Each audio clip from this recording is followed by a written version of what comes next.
Hey guys, thanks so much for clicking on the video.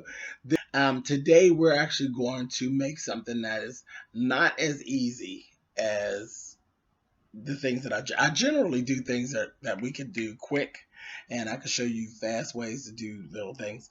This one, not so quick. It's a pretty lengthy process, but it's a good dish.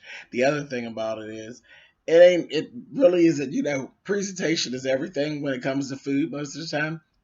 I don't care what you do to this. It has its own look, period. I'm talking about oxtails and rice. Oxtails and rice, it's not the prettiest thing in the world, but goddamn it's good. And there's no way to get around taking the time to cook it. It's gonna take you several hours to actually do. So it is what it is. It's just one of those things. You gotta suffer through it so you can get to the end so you can eat your ass off. So here we go. We don't have time to be playing around. Let's go ahead and get into it. Let's do oxtails and rice the Spill It Boy way. All right. Here we go, guys. Okay, you guys. Now, this is actually how they actually come. This is what oxtails look like when you get them in the package. You know I am a big stickler for washing it. Wash these. Take this out of this package and wash the meat. You must wash the meat. It's crazy because it's filthy. You wash it and wash it until it doesn't feel gritty anymore. And then you move on.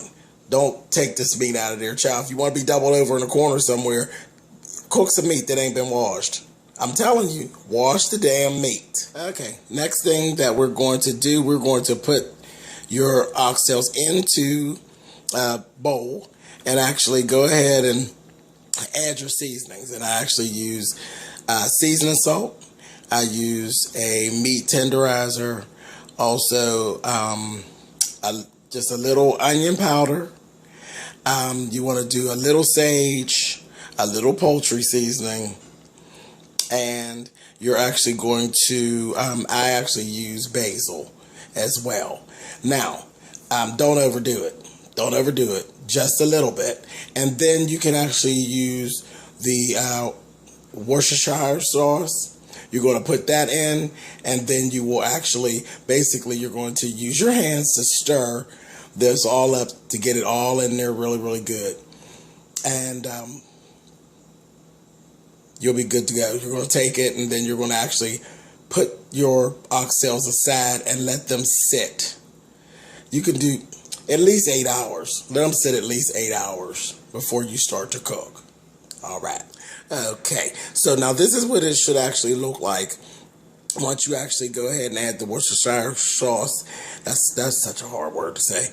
And you want to make sure you get good coverage. But again, you don't want to overdo it, because oxtails, when you do this, you're really basically just going to boil them. And they actually end up making their own gravy or their own sauce, whichever you want to call it.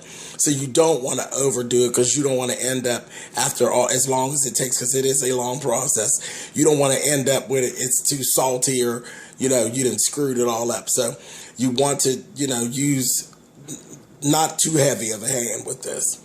All right, so like I said, now you're ready to actually close this container, put it into the refrigerator, at least 8 hours. If you can and you have the time, just leave it overnight.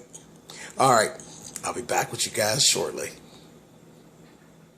Okay, guys, now after you have actually let your oxtails sit for the sitting period, you take them out. You want to pour all the ingredients into an actual pot, and you want to submerge your oxtails in water.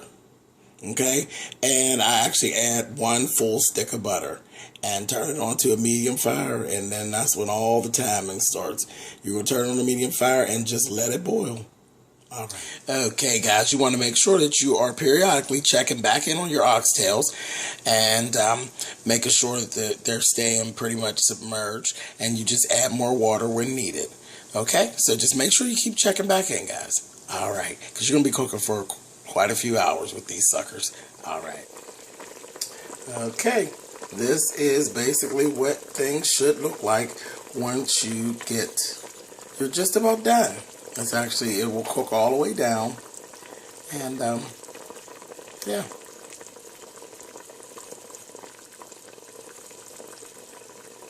There'll be very little of the water. It will actually have turned into more of, like I said, like a gravy. Okay, guys. Now, at this point, you should actually be just about done. It's been about 4 hours that your oxtails have been actually cooking. So they're basically, they are done.